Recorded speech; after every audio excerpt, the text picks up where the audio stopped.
iniciando o Passando a Limpo, programa de entrevistas e debate de ideias da Rede Record.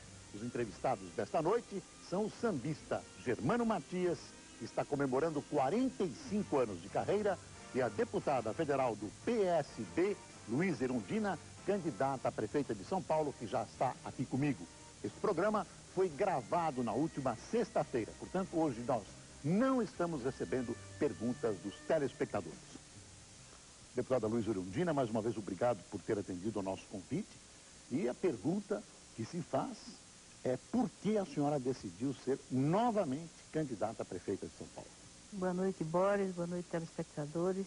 Eu que agradeço a oportunidade de poder estar falando com os ouvintes do teu programa, os telespectadores.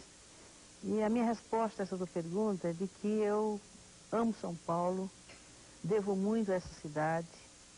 Foi ela que me adotou, como adota milhões de pessoas, não só do Brasil, mas de fora.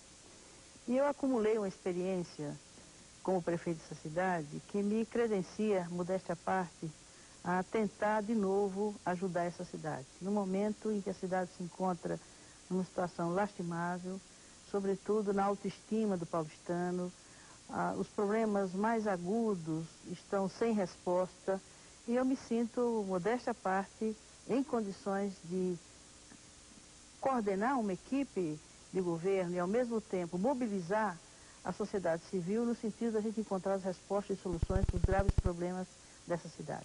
A senhora imagina fazer uma administração calcada na sua administração anterior, parecida com a sua administração anterior, ou a senhora traz novas experiências, novas ideias, tem planos diferentes?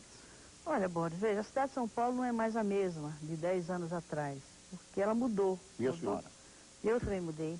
Eu passei pela experiência, tive a oportunidade de errar, corrigi, pelo menos aprendi com esses erros, não os cometerei mais numa próxima gestão. Que erros a senhora teria cometido? Por exemplo, governar com um único partido. Essa foi um equívoco. Eu teria certamente avançado mais na resposta aos problemas da cidade se eu tivesse contado com o apoio de outras forças políticas e talvez até na relação com a Câmara Municipal eu tivesse tido menos dificuldade do que eu tive. É verdade que eu adotaria os mesmos princípios e a mesma forma de me relacionar com o Legislativo, respeitando a autonomia, garantindo que a relação se fizesse de forma ética, de forma transparente. Mas, sem dúvida nenhuma, se eu tivesse um governo de coalizão, eu teria conseguido, quem sabe, uma relação de forças na Câmara melhor do que aquela que eu tive. Eu tenho lido que a senhora imagina dividir a cidade em subprefeituras. E essas subprefeituras teriam subprefeitos eleitos pela comunidade. A senhora não acha que uma eleição em subprefeituras iria prejudicar o bom andamento das questões administrativas, buraco de rua, coisas que não são macro, coisas que são micro? Imagine se a senhora tem um adversário político eleito por uma determinada comunidade e a senhora tem que se relacionar com esse adversário político que, além de tudo, tem veleidades políticas e tem planos políticos de se candidatar a outros cargos e tudo isso. Isso não é um pouco conflitivo? Não seria melhor ter subprefeitos técnicos da confiança da prefeita? Olha, Boris, é inadmissível governar essa cidade de 10 milhões de habitantes. Você pode falar dela não começando e terminando nos limites do município, mas na região metropolitana, que os problemas de São Paulo são problemas de toda a região metropolitana. E mais, eu acho que é exatamente para dar agilidade, prontidão e um controle social maior sobre a ação do governo, ter essa ação mais próxima do cidadão. É evidente que tem riscos, quer dizer, a democracia tem riscos, mas eu acredito que até para fortalecer a democracia representativa, a democracia direta, participativa, ela vem no sentido de consolidar e de fortalecer a democracia representativa. Mas a senhora se imagina a prefeita em um adversário ferrenho, por exemplo, um correligionário do senhor Paulo Maluf, com planos futuros políticos, dirigindo uma subprefeitura importante da cidade? A senhora não acha que essa população seria prejudicada?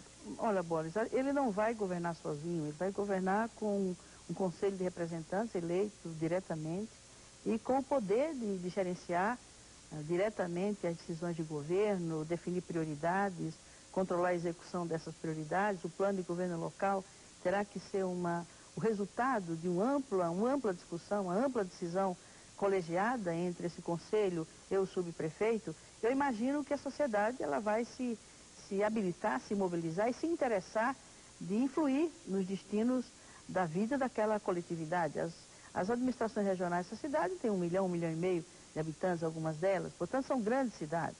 Então esse risco existe, mas à medida em que você estabelecer as grandes linhas, diretrizes de governo, sobretudo os sistemas estruturadores da cidade, como o transporte, o trânsito, etc., você delegar mais perto do cidadão a pessoas escolhidas por esses cidadãos, eu acho que é a melhor forma de você ter o controle social sobre a gestão da cidade e dividir, de fato, o poder na cidade. Eu não me reconheço mais podendo avançar no que eu fiz anteriormente, mantendo o poder centralizado como foi da primeira vez e como normalmente é. Eu acredito na divisão do poder, na democracia direta, na democracia participativa, e a subprefeitura é um mecanismo para isso e está previsto, inclusive, na lei orgânica do município. Eu acho que, teoricamente, a senhora está correta, mas acho que, na prática brasileira, quem acaba sendo prejudicado é a comunidade, porque ela acaba sendo representada sempre por aqueles grupos mais avançados e que têm pretensões políticas, e acaba se estabelecendo um choque quando a senhora podia ter técnicos dirigindo essas mesmas áreas e sendo coadjuvados e assistidos por conselhos municipais. Mas aí nós não vamos chegar à conclusão. Eu acho democrático o que a senhora está fazendo. Só que eu acho que é bom para a Suécia. Mas veja como é a situação hoje, né? A situação, você tem o prefeito com plenos poderes, como é no sistema presidencialista, e tem uma Câmara Municipal que, dependendo da relação que se dá entre o Executivo e o Legislativo, acontece o que aconteceu, tem acontecido ultimamente nessa cidade. Quer dizer, o poder está centralizado, só que ele foi loteado pela influência de vereadores que se beneficiaram, e isso é um sistema centralizado. A senhora também colocou políticos e pessoas ligadas ao PT nas administrações regionais, mas a senhora não loteou, a senhora tinha total domínio, pelo menos não houve nada que transparecesse como aconteceu agora. Não houve um loteamento, houve uma divisão política também. Claro, sem dúvida. E essa harmonia entre o prefeito e os seus colaboradores me parece perigosamente colocada em xeque num plano de descentralização. Talvez a senhora acerte, e se for eleita eu faço votos que acerte. Eu acho que é democrático, mas eu acho que o fato de a senhora ter auxiliares escolhidos pela senhora não deixa de ser democrático. Não, é evidente. Agora, pensar que essa cidade, praticamente, ela tem 10 cidades no mínimo dentro dela. Cada uma delas com peculiaridades, com características muito próprias.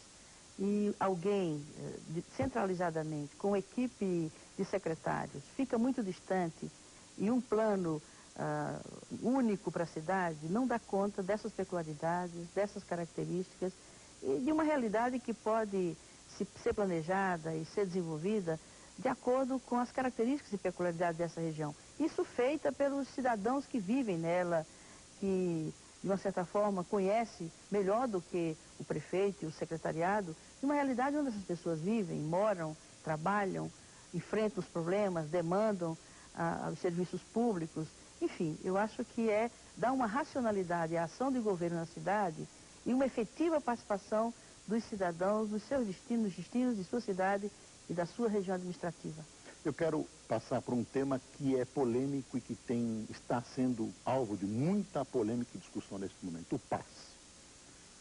A senhora pretende manter o PAS tal como foi instituído pela administração Paulo Maluf e, de alguma maneira, transformado e até quase pulverizado pela administração? Não, nós temos que terminar com o PAS. O PAS foi uma experiência absolutamente fracassada e que destruiu um sistema anterior que estava conforme a Lei Orgânica da Saúde, que é um dos instrumentos e uma das reformas de saúde pública, não só no Brasil, mas em muitos outros países, bastante avançada. Iniciamos a implantação do Sistema Único de Saúde.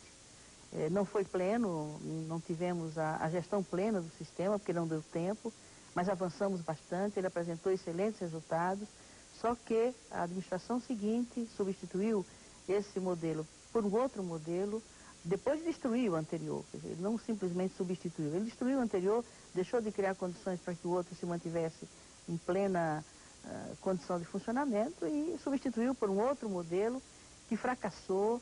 Eles estão tentando, inclusive, e diminuindo o peso do custo que é esse sistema, o PAS.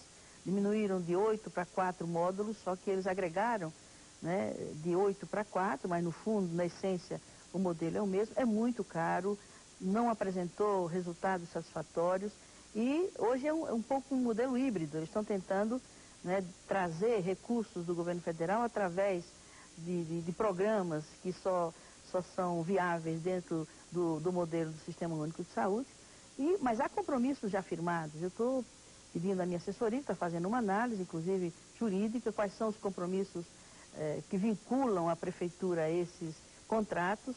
Eu sei que esses contratos, vários deles, terminam, a sua validade termina agora no final de dezembro, no próximo mês de dezembro, e restam ainda março e abril a validade, o término dos últimos contratos. Então vamos ver se é possível, nesse tempo, ir reconstruindo o sistema de saúde na cidade, e o modelo mais adequado é realmente a gestão plena do Sistema Único de Saúde, e aí com programas, como por exemplo o Programa da Saúde da Família, é uma coisa importante, retomar os programas especiais que fizemos da saúde integral da mulher, a saúde do trabalhador com os centros de referência, a saúde mental, o programa de saúde mental, com a cidade sem dinheiro dessa maneira, com as finanças municipais paulistanas arrasadas, onde é que a senhora vai buscar dinheiro? Com Covas, com Fernando Henrique?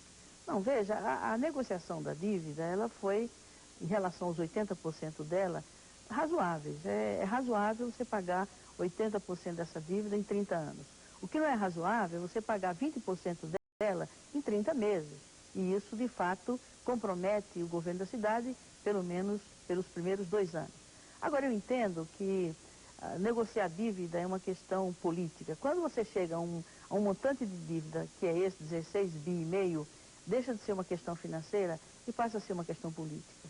E eu entendo que a prefeita de São Paulo, o prefeito de São Paulo, se mobilizar a sua liderança política, a representatividade que tem, e falar em nome de São Paulo, vai conseguir, do governo federal, rever essa negociação e, pelo menos, incluir os 20% nos 30 anos, e aí é razoável, pagando juros de 6% em 30 anos, é razoável e é viável, sem dúvida nenhuma, viabilizar a cidade com essa renegociação nesses termos. Deixa eu fazer um parênteses político. Como é que a senhora vê os elogios que a senhora, de repente, recebe, previsões de sua vitória por parte de Fernando Henrique e gentilezas do governador Mário Covas que, de vez em quando, a senhora, à sua maneira, retribui? A senhora tem sido extremamente contida em relação a isso. Não houve nenhuma gentileza ou elogio do presidente a mim. O que ele fez foi uma análise de uma conjuntura eleitoral em que ele dispunha de dados de pesquisa e que o levaram a ter uma opinião. Eu acho que, como qualquer outro cidadão, ele poderia ter sua opinião. O que causou espécie foi o uso que, pelo menos uma adversária minha, fez desse fato. Como é difícil encontrar algo que possa me desqualificar diante do eleitor, é simples criar essa imagem de que eu estaria, de alguma forma, me aproximando. Quem acompanha meu trabalho no Congresso Nacional vê que eu tenho sido bastante crítica, bastante contundente nas minhas avaliações sobre o desempenho do governo e tenho me posicionado claramente, né, em relação àquilo que eu entendo que é negativo do interesse do país. No caso do governador, ele fez uma referência a um aspecto do nosso governo que é reconhecidamente positiva, que foi a política de educação, dirigida por Paulo Freire, 2 anos de governo, o restante pela sua equipe, a equipe que ele deixou, com Mário Sérgio Cortella e outros companheiros que estiveram com ele, e foi uma política reconhecida nacionalmente e internacionalmente como uma das melhores que São Paulo já teve. Então foi uma referência que o governador fez, especificamente a política de educação do meu governo. Eu recebi com satisfação, porque é uma prova de que houve pontos positivos e que está sendo reconhecido não só pelo governador, mas por outras pessoas que, de forma honesta, possam avaliar esse aspecto, pelo menos, da ação do nosso governo. O uso indevido que a senhora atribui a essas manifestações do presidente Fernando Henrique e do governador Mário Covas, a senhora atribui a esse uso indevido a sua queda na semana passada nas pesquisas do Datafolha? Não vejo assim, viu, Boris? Eu acho que o quadro eleitoral, pelo menos, sobretudo naquele momento, não estava de todo definido. Não se sabiam se todos os candidatos estavam postos, se alguns partidos iriam com candidatura própria ou não, no caso do PMDB, que depois terminou se aliando ao PFL. Então era um quadro de candidaturas não de todo definida. E, além disso, os dois candidatos. E não houve grande mudança em relação à posição dos outros candidatos. A Marta cresceu 1 ponto, o Maluf cresceu 2 pontos. Eu teria caído, segundo aquela pesquisa, 8 pontos. Mas novas pesquisas já aparecem e essa diferença de 8 pontos já está sendo recuperada para mostrar o quanto esse momento da campanha é ainda bastante instável e retrata momentos muito particulares da campanha, dependendo de quantos estão mais expostos na mídia, pelo horário partidário. Enfim, são variáveis que interferem no desempenho eleitoral nessas declaração de intenção de voto nessas pesquisas e que são referências, são elementos a serem considerados. Mas há muito a se transformar, mudar no curso aí, e não acredito que um único fator, uma opinião de alguém sobre os resultados de pesquisas possam explicar, né, uma mudança tão acentuada nos índices de pesquisa em relação, no caso, à minha candidatura. A senhora não acha que a esquerda, e aí, mais que esquerda, 2 mulheres que estiveram nas mesmas frentes e com posições muitas vezes convergentes, tudo isso não enfraquece a esquerda na eleição paulistana? Olha, Boris, a tendência que está sendo revelada pelas pesquisas é a viabilidade das 2 candidaturas chegarem ao segundo turno. Né? Até agora nós temos nos mantido primeiro e segundo lugar, em algum momento, e segundo... Por enquanto. Por enquanto, pois é. Mas eu acho que, por enquanto, se mantida essa tendência, eu acho que não é... É provável que cheguemos às 2 ao segundo turno. Mas a direita começaram a aparecer agora e vão se manifestar agora. Agora, mesmo... Depois são 2 turnos, né? Então, se são 2 turnos, e a própria tradição da política paulistana sugere que sempre se polariza a esquerda e a direita. Então, no segundo turno, provavelmente estará uma de nós e algum outro candidato da direita, e aí, no meu caso, eu estaria, né, me colocando em primeiríssimo plano na eleição a favor da Marta, se for ela que chegue lá. Se for eu, espero que aconteça o mesmo. E eu não quero só o apoio eleitoral. Eu quero, se chegar lá, eu quero o apoio do PT no governo, como quero de outras forças políticas, porque não é possível dar conta da gravidade dos problemas dessa cidade com um único partido, ou poucos partidos, ou uma única pessoa. É preciso ampliar esse arco de alianças e de forças, não só para disputar eleitoralmente, mas também para governar a cidade. A senhora não ouviu nenhuma manifestação da Marta se ela a apoiaria no eventual segundo turno? Não, em nenhum momento ela se manifestou dessa forma. E eu tenho me manifestado reiteradamente, repito aqui no teu programa, de que se for a Marta chegar no segundo turno, se tiver um outro candidato, sem dúvida nenhuma ela contará com o meu apoio, com a minha militância, para garantir a sua vitória, se não for eu a chegar lá. Se for eu, espero que ela se comporte da mesma forma. A senhora teria alguma observação crítica sobre a Marta? Por exemplo, a falta de experiência administrativa dela? Essa é a sua diferença com ela? Eu acho, basicamente seria essa a diferença. Né? E o perfil, eu sou uma pessoa com outro perfil social, de uma outra origem de classe, com uma outra trajetória política. Né? A Marta entrou na política recentemente. O primeiro mandato dela, ela foi deputada federal, ela não teve uma militância. Eu estou na política, no mínimo, há 30 anos. Primeiro na política sindical, depois na luta, na participação político-partidária. Tive vários mandatos e passei por essa extraordinária experiência, um privilégio enorme para uma pessoa de governar essa extraordinária cidade que é São Paulo. A senhora sabe que eu sempre discordo da senhora quando a senhora diz que a senhora é vítima de preconceito por ser mulher e nordestina. A senhora foi prefeita de São Paulo e realizou uma administração com a colaboração a senhora não foi imposta, a senhora foi eleita. Sim. Pelo jogo eleitoral da época, né? Foi eleita e... Sim, então não pode ser, a senhora não é vítima de preconceito por ser mulher e nordestina. Aliás, não sou eu só, né? Assim, em geral a mulher, os nordestinos, os judeus, que somos todos, temos que reconhecer. Isso está sendo atenuado até pela nossa luta, a luta ideológica, a luta cultural contra o preconceito, que é a luta de todo cidadão. Uma sociedade só é plenamente democrática e justa quando não houver preconceito de nenhuma ordem, mas ser mulher, ser nordestina, ser judeu, ser negro, ser diferente, é algo que pesa. Não obstante, no caso que você está lembrando, sem dúvida nenhuma, isso não significa que não haja preconceito. Houve uma conjuntura particularmente... Houve a senhora como prefeito e houve um prefeito, aliás, ainda é prefeito, um prefeito negro. Não, por isso que eu saliento a generosidade dessa cidade. Provavelmente eu não conseguiria ser prefeita, nem mesmo talvez na minha cidade, não sei, né? Muito menos em outra grande capital. Então, sem dúvida nenhuma, São Paulo tem traços e tem características culturais e de comportamento que explica isso, quer dizer, permite que aconteçam essas coisas, contradições. O Jânio Quadros, Luiz Erundina, Maluf, Pita, há uma imprevisibilidade no comportamento paulistano. É inquieta. Sem dúvida. Vou pedir um tempinho para a senhora, nós vamos fazer um intervalo, voltamos já com a deputada federal Luísa Erundina, candidata a prefeita de São Paulo. Até já.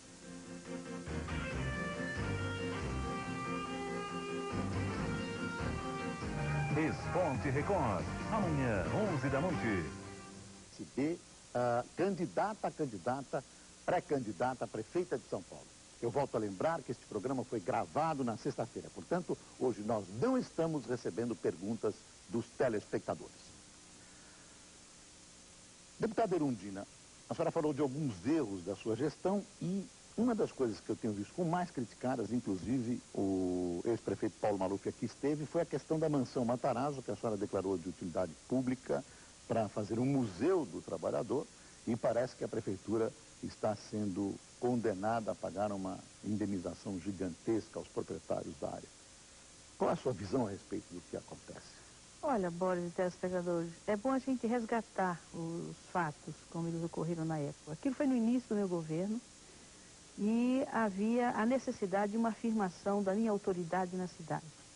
Os proprietários daquele imóvel resolveram demolir, né, num final de semana, sem autorização da prefeitura, e isso é uma exigência para qualquer demolição, sobretudo uma demolição de um imóvel que tem um certo apelo. Resolveram implodir. Implodir, exatamente. Fizeram isso um final de semana, nós interditamos a implosão, e aí eles insistiram no fim de semana seguinte, ou num feriado de Semana Santa, não me lembro bem, tornaram a agir da mesma forma, né, a revelia da autorização da prefeitura. Então aquilo eu senti como uma tentativa de me desmoralizar como autoridade na cidade. E aí nós, em resposta, e aí é que eu acho que eu errei, foi determinar, né, a desapropriação daquele imóvel.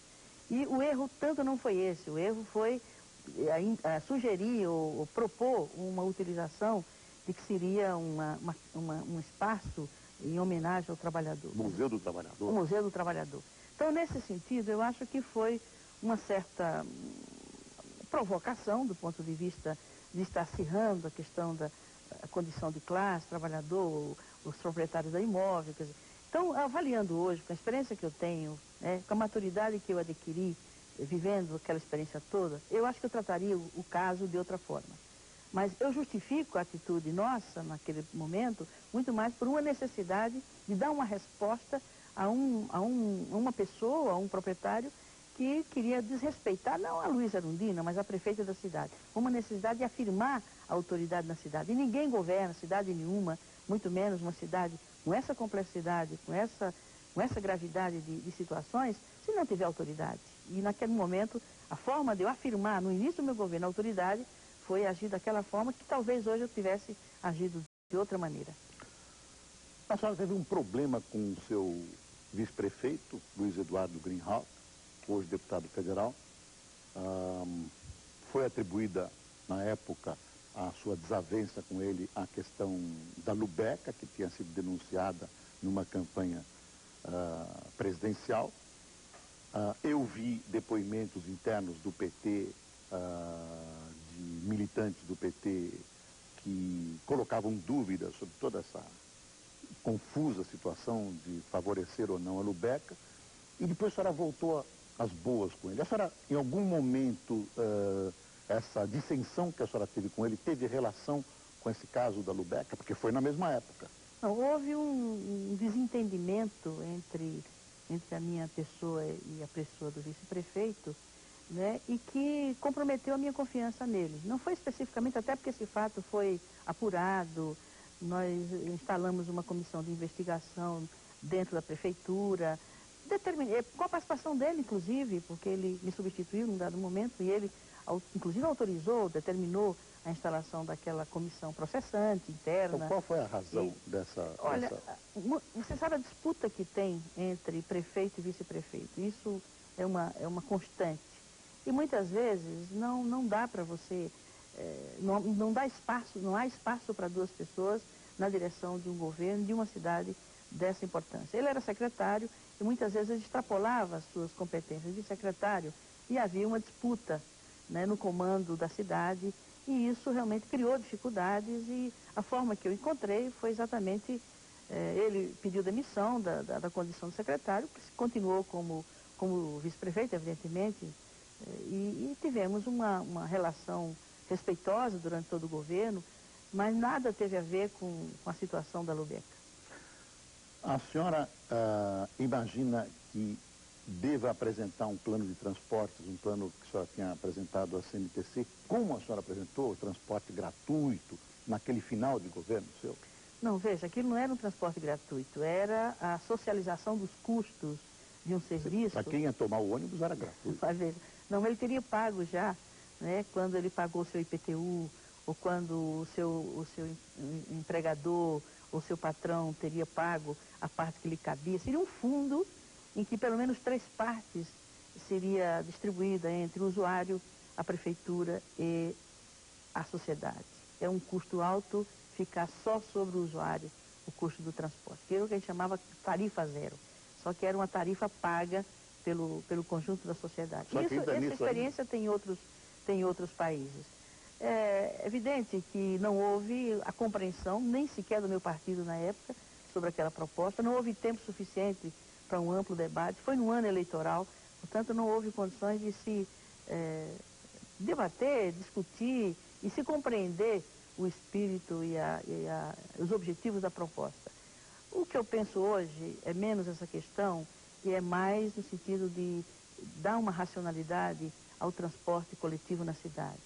E combinando com um plano diretor de trânsito capaz de corrigir, né, esse caos em que a cidade hoje vive, né, vive exatamente coberta e enfrentando, apresentando uma deseconomia enorme, o que se perde de horas e horas. Hoje foi um dia trágico, hoje sexta-feira é um dia trágico, sem metrô, com greves, outras, quer dizer. Então é preciso estabelecer um programa de transporte e trânsito na cidade, de modo a estabelecer linhas interbairros, porque todo o trânsito converge para o centro da cidade. É preciso desestimular o uso do automóvel, melhorar o transporte coletivo, investir também na ampliação das linhas do metrô, e aí em parceria com o governo do estado. A senhora está prometendo que eu assino embaixo, mas isso não é prometer o paraíso? Não, veja, Boris, porque o plano é bom. Eu penso um projeto para São Paulo, não um projeto que comece e termine em 4 anos. São Paulo tem que ser pensada na perspectiva estratégica de décadas. É evidente que começa no primeiro ano, no primeiro mês. Então eu imagino, junto com a sociedade, com os setores organizados, estabelecer um programa de governo para a cidade, um plano estratégico para a cidade, que envolva a região metropolitana. A senhora vai continuar o fura-fila? Não, vamos ver o que fazer com aquilo lá, porque aquilo lá é uma excrescência no sistema de transporte e de trânsito da cidade, já caótico, sem nenhuma ordem inteligente e racional. Então aquilo foi mais um cabo eleitoral de um candidato numa época de eleição e que lamentavelmente custou caro. E vamos ver o que fazer daquilo. E até agora não funcionou. Que usa possível. Nem experimentalmente. Nem está concluído sequer uma única linha. E é um custo alto que a sociedade paga por essas coisas, por essas aventuras. Então, eu já governei a primeira vez, vejo que é viável aquilo que a gente está anunciando, desde que isso seja projetado no tempo, com absoluta transparência e negociando isso com a sociedade. E o imposto progressivo? A senhora não se sente um pouco culpada por ter aumentado os impostos? Olha, Boris, o princípio da progressividade tributária está previsto na Constituição Federal, só não foi regulamentado até hoje. E a progressividade do imposto é o mais justo, que é o imposto sobre a propriedade. E foi uma alíquota que recaía sobre determinados imóveis de maior valor, que inferior às alíquotas que foram adotadas posterior ao meu governo, e numa perspectiva da regressividade, ou seja, quem tem menos paga mais, quem tem mais paga menos relativamente. Então, a justiça tributária, a justiça fiscal, foi reconhecida pelo próprio Constituinte na época da elaboração da Constituição Federal. Que na hora de pôr a mão no bolso, ninguém quer. Pois é, juridicamente. Mas veja, se a cidade começa a perceber que ela está sendo ruim para todo mundo, para ricos e pobres, se começa a concluir que é preciso um certo grau de solidariedade, não algo que pareça paternalista, o rico fazendo favor para o pobre, tendo pena do pobre, mas não, ninguém vive confortavelmente nessa cidade mais. Até o Esquivel que falou, né, que há os que não dormem porque têm fome e há os que não dormem porque têm medo dos que têm fome. Então, eu acho que se cada um de nós incorporar essa ideia de que é possível dar um pouco daquele que tem um pouco mais e dividir solidariamente, e a solidariedade social, não é uma solidariedade paternalista, que discrimina o pobre, dá porque ele é... Não é isso, quer dizer, não é filantropia. Não é filantropia. Mas no sentido de perceber que se você melhora a qualidade de vida da cidade, inclusive em relação à segurança pública, à qualidade... Eu quero que a senhora fale, claro. Como é que a senhora vê esse crescimento da violência? A que a senhora atribui? Qual a sua análise? Tem vários fatores. Tem vários fatores. Tem raízes sociais, que é o agravamento da crise, da social, do desemprego, do aumento da pobreza, da marginalidade. E, de outro lado, é a falta de perspectiva para aqueles que pedem emprego, aqueles que estão empregados, mas se sentem constantemente ameaçados de perder emprego. E é preciso também, e falta também investimentos nas áreas mais vulneráveis. Você vai para a periferia mais pobre... Que tipo de investimento? Investimento, por exemplo, em centros de lazer... Lazer, fala assim lazer. Escola, até iluminação pública, Boris. A periferia da cidade, ela é escura, ela tem dificuldade até das pessoas se, sabe... Mas é que a violência não se dá... Antes se dava mais na periferia, agora se dá no centro da cidade. Todo lugar, quer dizer, a situação na frente do Palácio dos Bandeirantes, né? E aí, Boris, eu não vou ficar naquela posição de dizer se é competência do Estado, a prefeitura não tem nada a ver. A senhora é prefeita da cidade e essa história de que é competência aqui, competência ali, não existe. Claro, todo mundo olha para então, eu tenho duas propostas em relação a isso. Além de uma ação preventiva, nenhuma criança fora da escola, uma escola de qualidade, centros de juventude, ampliar a carga horária para o menino e a menina ficarem mais tempo na escola. O outro tempo, ficar em centros de juventude, centros de convivência. Mas vai ter dinheiro para ampliar? Bom, nós fizemos isso na nossa época e a dívida era relativamente tão pesada quanto essa. Se nós conseguimos renegociar essa dívida, tivemos que criar um instrumento político para isso. Foi quando criamos a Frente Nacional de Prefeitos e foi graças à ação política dessa frente que nós conseguimos rolar essa dívida por 20 anos, com 5 anos de carência. Então eu estou imaginando, e era a primeira vez que eu era prefeita, e os prefeitos que se compuseram nessa frente eram os que estavam pela primeira vez exercendo mandatos executivos. Imagina se eu me reelejo nessa cidade. Se outros prefeitos de cidades importantes se elegem ou se reelegem. E se faz uma ação conjunta, articulada, política, para defender os interesses desses municípios, se criam condições políticas para alterar essas regras. Foi o que nós fizemos na nossa época. A prefeitura tinha uma receita 3 vezes menor da que tem hoje, e uma dívida de 1,5 bi, quer dizer, relativamente era uma dívida muito pesada. Nós evitamos desperdício, coibimos a corrupção, gerenciamos eficientemente as finanças municipais, e aí eu quero, inclusive, prestar uma homenagem ao secretário da época, o Amicaí, que foi extraordinariamente competente na gestão financeira da cidade. Nós conseguimos reduzir custos, refinanciamos os contratos que ficaram pendentes das obras que foram iniciadas na gestão anterior. Mas transporte não foi um desperdício que se pagou para as empresas de ônibus? Os subsídios que era pago no nosso governo, os subsídios que foram pagos nos governos anteriores foram superiores aos subsídios que nós pagamos. Tinha a CMTC, que era muito cara, era uma empresa que tinha mais de 40 anos, tinha acumulado benefícios, inclusive, sobretudo para os inativos. Enfim, era uma empresa custosa, onerosa. Porém, era importante, que era uma empresa que operava 30% do sistema de transporte de ônibus na cidade. Aquilo era uma referência, Boris. Inclusive, para se calcular planilha de custos, para se avaliar a planilha de custos, se era justa ou se não era justa, porque você tinha os elementos em mãos que era aquela empresa pública. Então, eu entendo o seguinte, eu acho que é uma questão política, uma dívida desse porte, ou de porte maior, não é uma questão financeira, é uma questão política, e uma eficiência na gestão financeira, uma aplicação rigorosa, criteriosa e com prioridades efetivamente reconhecidas na aplicação desses recursos e um controle na aplicação desses recursos, você consegue viabilizar a gestão da cidade, porque eu fiz isso em 4 anos sem receber recursos de nenhum nível de governo e sem sequer ter autorização para contrair empréstimos externos, quando eu tinha projetos aprovados pelo BID, pelo URBID, por outros governos, e lamentavelmente não consegui trazer um centavo para São Paulo, porque tive os governos estadual e federal absolutamente em oposição, não a mim, mas à cidade de São Paulo. O estado de São Paulo, agora nem tanto, isso pode voltar a acontecer, foi vítima de um processo migratório extremamente cruel para a cidade e as pessoas tinham que vir para cá porque nas regiões dela a agricultura estava falida por causa da seca. Eu acho que esse contingente enorme de pessoas que formam a militância do MST tem uma boa porcentagem dessas pessoas que foram obrigadas a abandonar o campo e vagam por aí na esperança de ter alguma coisa que lhes favoreça dentro da reforma agrária. Como é que a senhora vê essa questão da reforma agrária e a explosão de violência, as invasões que o MST organizou e as agressões, eu estou ligando os episódios da violência sofridas, por exemplo, pelo governador Mário Covas?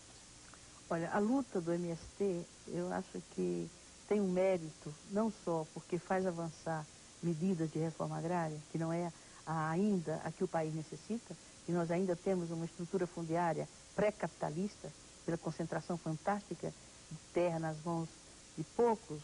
Isso nos marcos, não se pretende uma reforma agrária fora dos marcos do sistema capitalista, mas nem isso aconteceu ainda no país. E o MST organiza essa massa de trabalhadores que não tem... Até aí tudo bem, mas é a questão da invasão. A interrupção, inclusive, do governo, terras não produtivas, terras ociosas, eu acho que torná-las produtivas, ocupar para torná-las produtivas, e dessa forma forçar o governo a promover a reforma agrária... Até outras, têm invadido áreas da Contag, por exemplo. Olha, Boris, o que tem de terra ociosa nesse país, e terras produtivas, só que absolutamente subutilizadas ou absolutamente não utilizadas, enquanto você tem milhões de brasileiros passando fome, você tem essa migração fantástica, como você está lembrando, dos grandes centros urbanos. O governo Trombetê é que ele tem feito a maior distribuição de terras que já foi feita nesse país. Né? Mas terras aquelas que o INCRA, né, determina, que são terras que o próprio trabalhador, quando vai assentado lá, ele não tem condições de fixar na terra. Além do que, não basta só a reforma agrária, tem que ter uma política agrícola, uma política de preços, né? Ajuda para equipar com equipamentos, com máquinas, o governo com responde treinamento. dizendo que não pode dar mais para os assentamentos do que ele dá para os agricultores que estão aí produzindo. É um problema do cobertor público. Se vê a questão da reforma agrária só do plano, na perspectiva de custos e de despesa e de gastos, aí se fica nesse impasse. Agora, se vê como uma alternativa de geração de trabalho, de renda, de distribuição de riqueza, de produção de riqueza, isso teria que ser uma prioridade, com um retorno, a meu ver, e num prazo relativamente curto. E com isso você geraria uma fonte de renda, de emprego, que é um dos gargalos em que o país se encontra hoje, com essa massa crescente de desempregados, gerando naturalmente todas as consequências negativas do aumento da violência, da criminalidade e do desencanto das pessoas com o seu país, com a sua terra, enfim. Que é uma das crises, a meu ver, mais agudas, que é a crise de desesperança. Deputada, para terminar, de onde virão os recursos da sua campanha? Sempre recursos de campanha aqui no Brasil são coisas que a gente já fala, todo mundo já se eriça. Por isso que tem que ter o fundo público para financiar as campanhas, com absoluto controle da sociedade. Para também não ser só uma medida Mais para um fundo, alguns claro. e mais um fundo. Que venha se agregar a todas as patifarias que são Agora, cometidas. você há de convir, Boris, telespectadores, que por mais modesta que seja uma campanha, ela necessita de recursos para produzir, por exemplo, o programa eleitoral, que a veiculação é gratuita, mas a produção ela é muito cara. Caríssima. Né? E as outras despesas de uma campanha. Eu vou ter que contar com a ajuda de pessoas que têm dinheiro. E isso feito de forma absolutamente transparente, com uma prestação de contas no final da campanha, que será necessariamente publicada. E essa ajuda não terá contrapartida, a não ser uma contrapartida no sentido de fazer o melhor para a cidade, de governar a cidade no interesse de todos, né? Vendo a cidade como o bem comum que precisa ser administrado de forma absolutamente isenta, transparente e responsável. E como eu já passei nesse teste, do ponto de vista dos compromissos éticos, da transparência nas minhas ações, no reconhecimento daquilo que foi equívoco no meu governo, eu acredito, eu espero que as pessoas que querem São Paulo melhor e que têm confiança no nosso trabalho, vai viabilizar esses limitados recursos sem os quais é impossível ter o mínimo de condições de disputar com os outros candidatos. O vice-presidente da República, Marco Maciel, tem sido um porta-estandarte de uma reforma política, tem até conversado com o PT, eu acho que ele deve estar conversando com outros partidos. Como é que a senhora vê essa questão da reforma política? Olha, essa é uma das reformas que os governos há muito tempo devem ao Brasil, particularmente o governo Fernando Henrique Cardoso. Ele teria que ter começado por essa reforma. Não essa reforma que eles estão propondo. É uma reforma de 3, 4 pontos, que, a meu ver, não são para aperfeiçoar o sistema político, partidário, eleitoral. A que está sendo estudada pelo Marco Maciel. Está sendo proposta. Mas está conversando com, quem sabe, esse diálogo com as forças políticas, né, consiga fazer uma reforma mais profunda, no sentido de corrigir as distorções do sistema político. Por exemplo, a proporcionalidade. Não está se falando que isso será a proporcionalidade da representação. E não está se falando que isso será um ponto importante. A fidelidade partidária é uma questão importante. Voto distrital? O voto, não sei, o voto distrital pelo menos dúvidas. deve ser discutido. Pelo menos distrital misto, enfim. Distrital misto. Por exemplo, a questão da suplência de senador, Boris, é um absurdo. Alguém não recebe um voto e termina sendo o titular de uma cadeira de Senado por 8 anos, como tem acontecido. Quer dizer, isso tem que ser corrigido, enquanto que o terceiro colocado numa eleição de 2 vagas para o Senado teve mais de 4 milhões, no meu caso, em 94 teve 4 milhões e 300 mil votos. E quem assumiu os 8 anos de mandato, quem está assumindo, é o suplente que não teve um voto. Quer dizer, isso é uma distorção. Partidos fracos, isso tem que ser... porque, Exatamente. Enfim... Agora, também não dá para nivelar, dizer que todos os partidos pequenos são partidos elegentes e têm que desaparecer. Porque há partidos históricos, o PSB tem mais de 50 anos, né? O PPS, que vem do PCB, tem 70 anos, o PDT, por sua vez, que é originário do antigo PTB, enfim, são partidos que são pequenos enquanto bancada no Congresso, porém representam segmentos importantes e têm uma tradição e uma história que não pode ser simplesmente jogada na lata do lixo a pretexto de uma reforma política que nivela tudo por baixo e não leva em consideração a complexidade que é a sociedade brasileira. Então ela tem, o pluripartidarismo é um pré-requisito da democracia. E numa sociedade plural como a nossa, é inimaginável que você possa ter um quadro partidário de 3, 4 partidos.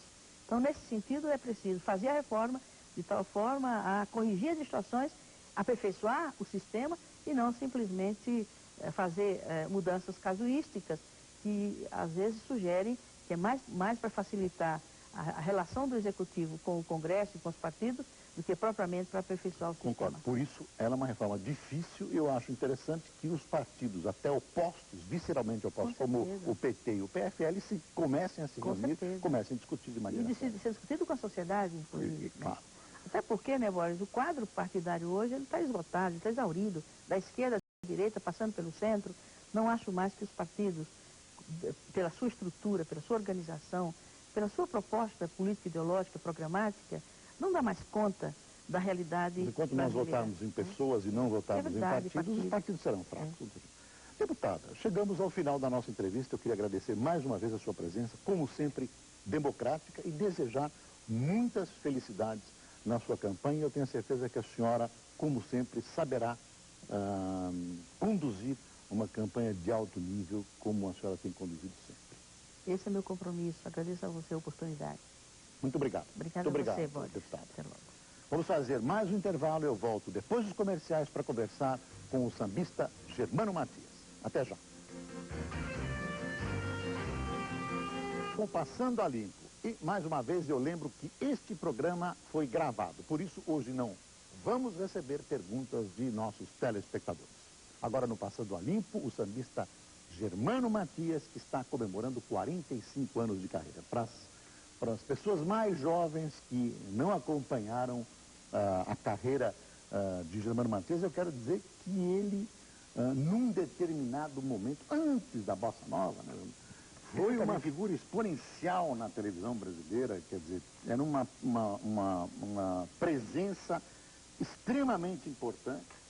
Não é que ele piorou, não, é que esse samba de break, esse tipo de música de malandro acabou encontrando grandes concorrências e ficou reduzido, a meu ver, a um espaço muito pequeno. Ou eu estou enganado, Germano? Não, porque é o seguinte, Boris, o samba sincopado é um samba difícil, é bem elaborado, ele é bibapado, ele é swingado. E é um samba que é para ver, ouvir e dançar. Para o povo cantar fica mais difícil. Lembra, o sincopado é assim: sou samba, venho da periferia, não alugo moradia, vivo na voz do povão. Sou pobre de pobreza absoluta, mas tem rico que me escuta, copo de uísque na mão, meu irmão. Quer dizer, é um estilo de samba que tem que ser, o peixe tem que ser bem vendido, com muito bebop, muito swing, muita mise-en-scène, muita pantomima. Qual a origem desse samba? Esse samba, ele foi praticamente criado no Rio de Janeiro por Geraldo Pereira. Geraldo Pereira, que era um exponencial do samba sincopado. Ciro Monteiro, Formigão, Ciro Monteiro cantava muito sincopado. O Ari Cordovil, do Rio também. Formiga que quer se perder, criada, por isso não saia. É um samba gostoso de cantar. Você começou por aí. Eu sempre fui o meu elemento. Eu sempre me dei... onde eu me dou bem, eu não samba sincopado. Você começou em que ano? 26 de outubro de 55. O que aconteceu no dia 26 de outubro de 55? A Rádio Tupi de São Paulo, tempo das emissoras associadas, ela tinha um concurso chamado A Procura de um Astro. O querido e saudoso Caco Velho, que era sambista, contratado da Tupi, tinha ido para a França e Portugal. Ele foi fazer uma excursão pela Europa. E eles tinham que contratar sambistas do Rio de Janeiro, e ficava um pouco caro. Então eles fizeram um concurso para dar oportunidade para sambistas de São Paulo. Eram 300 candidatos, chamava-se A Procura de um Astro, dentro do Caravana da Alegria, que era transmitido no Cine Oasis. Que ano isso? Foi em 1955, que eu comecei no dia 26 de outubro. Já havia televisão, que era de 50. Era Tupi, o Indinho, 50. o Indiozinho. Era o começo da televisão brasileira. Canal 3. Canal 3, TV Isso Tupi mesmo. Difusora. Isso. E aí eu ganhei, eram 300 candidatos, eu ganhei com um samba, por sinal de minha autoria. Foi Minha Nega na Janela. Não sou de briga, mas estou com a razão. Ainda ontem bateram na janela do meu barracão. Saltei de banda, peguei a navalha e disse: pula, moleque abusado. Deixa de alegria pro meu lado. Esse foi o meu primeiro Eu ouvi sucesso. muito. Ele ainda é bonito. Ele ainda É bonito. É da sua autoria De ele. minha autoria, é. Mas vem cá, antes, quer dizer, você não começou a cantar samba no Cine Oasis da Rádio Tupi? Não. Quer dizer, qual era a tua origem como sambista? Eu frequentava, tinha rodas de engraxates na Praça da Sé. Você é meu contemporâneo, você a deve se gente lembrar engraxava disso? essa parte. Você lembra que tinha aquelas batucadas espetaculares? Era um folclore na cidade. Inclusive eu botava até um chapéu, que era para, em vez do freguês dar a gorjeta, ele jogava um dinheirinho lá que era para o pessoal tomar uma manguaçazinha, né? Mas você era engraxado? Não, eu não era. Eu frequentava a roda Aquela de roda. engraxate, porque eu gostava, porque ali aquilo me fascinava. Entende? E era uma batucada tão bem feita. Não sei se você lembra disso. Lembro. E, inclusive, a guisa de uma... Você sabe que as escolas de samba usavam frigideira naquela época. Germano Matias, você que não lembra, nós nos encontramos várias vezes. Foi, perfeitamente. Não, eu lembro sim, eu Então, lembro. mas eu ia lá nessa coisa dessa fauna, porque a Praça da Sé em São Paulo era uma fauna fantástica. Era um E folclore. tinha essa coisa. O que não tinha era batedor de carteira na Praça da Sé. Eles saíam de lá para bater carteira em outros lugares. Praça Clóvis. Praça Clóvis e tal. Não, você tinha que ver o respeito que existia, a malandragem pelo pessoal. Porque o verdadeiro malandro é um bom vivant. O verdadeiro malandro é aquele que vive de expedientes, ele vive de 171, ele vive de mulheres. Ainda, naquela época. Hoje em dia pode-se considerar que são 10% de malandros e 90% de bandidos.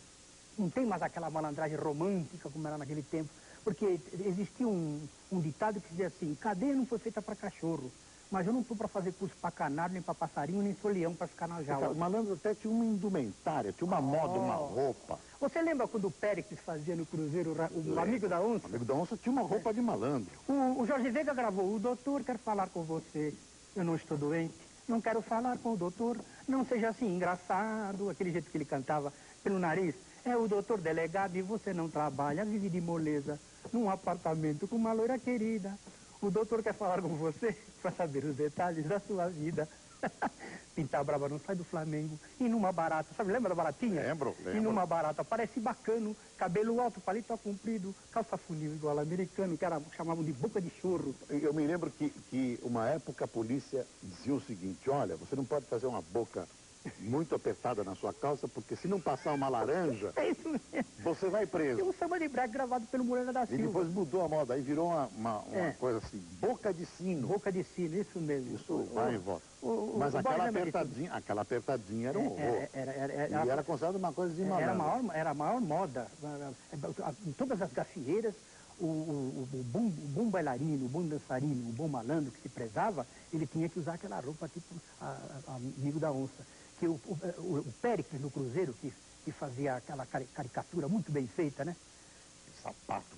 E bico fino era aquele sapato, era uma ogiva nuclear. Era um sapato que dava para matar barata no canto da sala. Muito branco, paletó branco. Era uma finura muito grande. Vem cá, tem gafieira ainda em São Paulo? Desse tipo, que pode ser identificada com aquela? Não tem mais. Não tem mais. Que pode se fazer, às vezes pode se fazer assim, cristal, esporadicamente. O som de cristal também já não é mais aquilo, né? Já não é. Pelo menos o que eu sei, porque as gafieiras antigamente eram... O malandro naquele tempo era romântico, era uma malandragem romântica. Era algo fascinante, entende? Tanto em São Paulo como no Rio. Você lembra? Era o Salão Verde, onde se frequentava muito a Avenida Danças. A Avenida Danças ainda. Lembra da Avenida Danças? Mas a Avenida Danças era uma coisa que tinha uma táxi. Táxi dance. Mas não tinha nada com prostituição. Não. Então o pessoal ia lá, pagava para uma dançar. Dama e dançava e ela picotava. Picotava, era por minuto. Por minuto. Cada minuto picotava. Então, agora, lógico que todas elas tinham o seu malaco, né? Que cuidava. Naquele tempo, o malandro existia muito rufião. O verdadeiro malandro, ele era... vivia a custo de mulher. Ele não tirava o sangue do seu semelhante a troco de besteira. Não, mas era um... Entendeu? Ele era um bom vivant. Entendeu? Não é como hoje. Hoje, qualquer coisa, por dar cá aquela palha, o irmão já está jogando azeitona na matéria do outro. Tinha os grandes bandidos, eram chamados ventanistas, entravam pela ventana, pela janela, e os malandros mais refinados eram batedores de carteira, que tinham mãos finíssimas de alta sensibilidade. E hoje os batedores de carteira estão trabalhando diferente, instalados em outros lugares. Chamava-se leve e pesada. Leve e pesada. Pesada era já mais ignorante, era o ladrão arrombador, aquele que não tinha inteligência para ganhar um dinheiro de uma maneira bem bacana, de uma maneira... Bacana não era, quer dizer, eu digo, não é bem bacana, eu digo de uma maneira engenhosa, a palavra me fugiu agora. Então, e o da leve já era o malandro ignorante. Eu quero esclarecer para o telespectador que a gente só conhece, nós nunca fizemos. É verdade, claro. Só conhece. Eu sou de uma família quase boa. Quase boa. A gente só conhece. Aí então você vinha dessa roda de engraxate e tal, e você não conhecia música, nada, tocava algum instrumento? Eu tocava, porque naquele tempo os engraxados usavam a guisa de uma frigideira, a feição de uma frigideira que se usava na escola de samba, eles usavam uma latinha, pegavam as tampas de nada de graxa, inclusive até hoje é um tempero que eu uso no samba, um condimento que eu dou, que eu mandei até niquelar, eu ganhei até de um amigo, do Lídio. Isso aqui se eu perder, Boris, se eu perder ou se me roubar, eu nunca mais vou conseguir outra. Você consegue outra, por que não? Não existe mais. Mas o que é isso? Isso é uma tampa de lata de graxa niquelada. Daquele tempo... Tampa de lata de graxa? De 2 âncoras.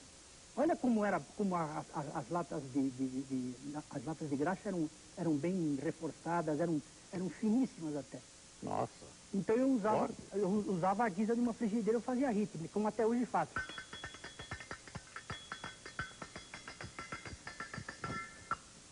Mas canta uma musiquinha com isso, dá uma palhinha. Canta aquela tua primeira com isso. Aquele do samba da periferia? Esse samba da Não, periferia... mas bate na latinha. Não, é o seguinte, eu canto, eu bem toco, porque não dá pra fazer os dois juntos? Não dá pra fazer os dois juntos, eu vou explicar por quê. Porque a latinha que eu uso em breaks, eu faço breaks com ela e faço nas introduções, ou então nas coisas finais do samba. Porque senão eu me divirto com a latinha, quer dizer, me distraio com a latinha e quando eu canto eu tenho que me concentrar naquilo que eu estou cantando. Germano, mesmo depois que você virou um grande cartaz, você ainda frequentava os engraxates da Praça da Sé. Eu te conheci nessa circunstância, você era um grande cartaz e a gente não encontrava os grandes cartazes. Mas você ia lá, sempre fui humilde. Na Praça da Sé conhecia todo mundo. Boris, eu trouxe aqui para te mostrar, olha o tempo que eu estava num apogeu. Aqui quando eu comecei a carreira, olha aí, quando eu ganhei concurso. Eu tinha 28 anos aí. Para aquela câmera, deixa eu mostrar. Olha, peraí, aqui eu tinha 20... Não, aqui está errado. Aqui que eu tinha 22 anos e aqui eu tenho... Perdão, aqui 22 anos e aqui 28 anos. Tá. Essa de 22 anos. Quando eu comecei. Olha a minha latinha aqui, eu com a latinha na mão. Não era niquelada, era própria, né? Não, era niquelada, sim, era niquelada. Niquelada já. Eu estou vendo agora, estou vendo agora. E aqui eu estava no auge, né? Imagine, esse estúdio, Santiago, era um estúdio de... Você lembra? Lembro, você vê que Santiago aqui, era um estúdio fotográfico que ficava na esquina da Avenida São João com o Vale do Anhangabaú, ocupava quase todo um prédio, e todo mundo ia tirar foto lá no Ritz, que também era na São João. Então, eram estúdios fotográficos. Era o fotógrafo dos artistas. Claro, por ser fotógrafo dos artistas, as pessoas iam até tirar 3x4 lá. Aqui, Boris, é um lugar, é um momento que eu lamento muito, digamos, porque é o seguinte, eu estava com 26 anos aqui e tinha um empresário alemão radicado nos Estados Unidos, ele falava alemão, falava inglês, ele ia me levar com um conjuntinho para todo Centro-América. E eu tirei o passaporte, dias antes de nós embarcarmos, o homem morreu no hotel. Você nunca fez turnê internacional? No dia que eu fui fazer a turnê internacional, o homem morreu, o empresário. Profissão, artista, cantor. Gostei. Germano Matias. Teu nome é Germano Matias? Germano Matias mesmo, com TH. Germano, por que você tem esse, vou chamar de prefixo, né? Esse slogan de o catedrático do samba? É porque eu ganhei, em 1967, eu ganhei da Escola de Samba X9 de Santos, que era uma escola de primeiríssima grandeza, ganhei um diploma. O diploma chamava-se Bacharel do Samba, Ordem da Palheta Dourada. E eu fazia o programa com o Randall Juliano, ele fazia... Como é que chamava o programa? Era... Na Rádio Record. Na Rádio Record, na Record. Ele fazia Astro do Disco, me lembrei agora. Era o programa Astro do Disco. E eu cheguei com... Eu tive que fazer o programa, eu vim da festa, e o programa tinha que ser... Por sei por que motivos ele teve que ser gravado no outro dia. Então, eu estava com aquele embrulhinho e o Randall Júnior chegou para mim e falou: o que é isso aí, Germano? Eu disse: você está guardando isso aí com tanto gosto? Eu falei: que eu ganhei um diploma. Deixa eu ver que diploma é. Olha aí, eu ganhei Bacharel do Samba, Ordem da Palheta Dourada. Então você é um catedrático. Catedrático, então foi o Randall Juliano. Ele que me colocou o adágio, o slogan de o catedrático do samba. Olha, nós vamos fazer um intervalo e logo depois do intervalo eu quero mostrar para você, telespectador, um filme, um documentário que foi feito a respeito do Matias, do Germano Matias, foi feito pela Unicamp, um documentário premiado que mostra a importância dele para o samba paulista. Outra coisa, os cineastas chamam-se Noel Carvalho e Alessandro Gamo, e ele ganhou em Kiev, na Ucrânia, menção honrosa, primeiro lugar, como autenticidade e originalidade. Que longe que eu fui ganhar isso. Nós vamos mostrar isso logo depois do intervalo do Passando a Limpo, entrevistando o sambista Germano Matias, o catedrático do samba. Muito obrigado.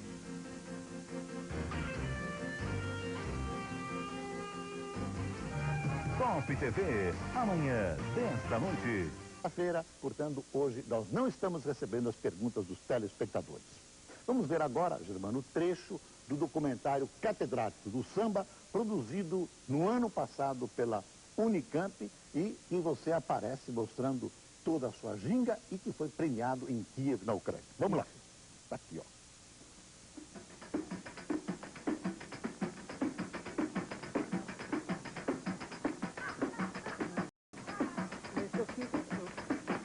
Legal! Chegou o catedrático do samba. Fala, Gil do Bahia, meu camarada. Fala, Jarrão, minha chapa.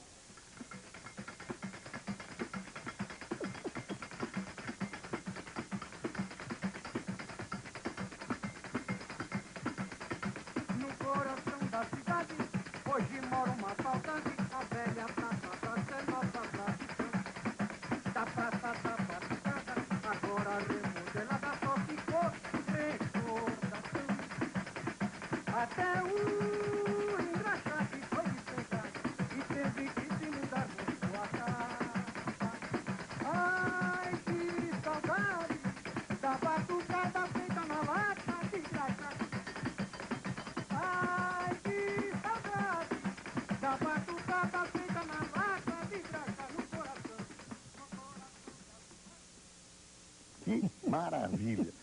Você está na história do samba paulista. Você me falou do samba de corintiano aqui. Isso, Boris, isso aí foi, eu estou retratando a década de 50. Aí nesse... O que eu fiz agora no filme, eu passei isso, propriamente, Claro, foi o que você vivenciou. o que eu vivenciei. Vem cá. Nessa história do samba paulista, que é um CD, Um CD, ele foi idealizado em que a batucada era discriminada. narrado e cantado por Oswaldinho da Cunha. Cuica e eu tenho duas faixas, uma Último Sambista e o Samba Bandeira do Timão, que está puxando esse CD. É a história de um casal de corintianos que briga numa favela. Eu podia até fazer a dublagemzinha, deixa eu fazer a dublagemzinha, né? Fica bonito. Então dubla, vai, dubla. Cuspi o chão num desafio, com a mão nas cadeiras a nega gritou, eu vou pagar saber. O pega foi, não tem mais, até hoje sinto um frio. Se eu não tiro meu time, a coisa seria pra valer. Só porque eu falei de rasgar a bandeira do Timão. Foi quando a nega virou bicho, com razão. Entrou na manguaça fazendo pirraça, xingou sem parar. Jogou os meus traços no meio da rua, ficou quase nua pra me provocar. Mas deu azar é que na hora que eu peguei aquele pano, como bom corintiano, não tive coragem de rasgar. De rasgar é que na hora que eu peguei aquele pano, como bom corintiano, não tive coragem. A nega agora. Cuspi o chão num desafio. Com a mão nas cadeiras a nega gritou, eu vou pagar pra ver. O pega foi, eu não tenho mais, até hoje sinto um frio. Se eu não tiro meu tiro, a coisa seria pra valer. Só porque eu falei de rasgar a bandeira do Timão. Foi quando a nega virou bicho, com razão. Entrou na manguaça fazendo pirraça, xingou sem parar. Jogou no meu pé no meio da rua, ficou quase nua pra me provocar. Mas deu azar é que na hora que eu peguei aquele pano, como bom corintiano, não tive coragem de rasgar. De rasgar é que na hora que eu peguei aquele pano, como bom corintiano, não tive coragem de rasgar. Cuspi o chão.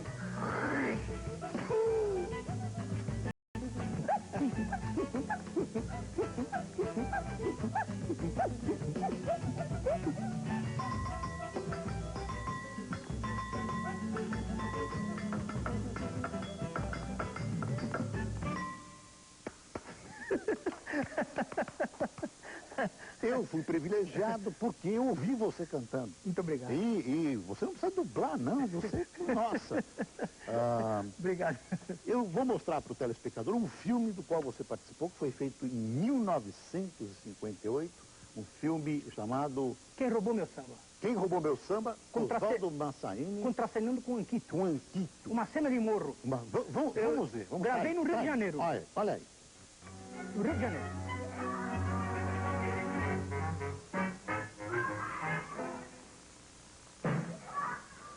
Seu Vigílio Coruja, meu chapa, salve ele. Salve. Como é a nossa amizade? Vamos gravar um pagode meu, se você Ah, não dá certo. Tô com muita pressa. Parei aqui só pra descansar um pouco. Ceará, que pagode é legal, hein? Eu vou gravar semana que vem na Carnaúba. É de gravar disco? É de gravar nome em árvore. Onde é que está a graça que o palhaço não viu? Ô, Coruja, tu não tem tempo mesmo de ouvir o samba? Aí eu tenho certeza que tu ouviu o pagode e tu vai comprar. É? Então canta lá, rapidinho. Perfeitamente. Moçada, ritmo!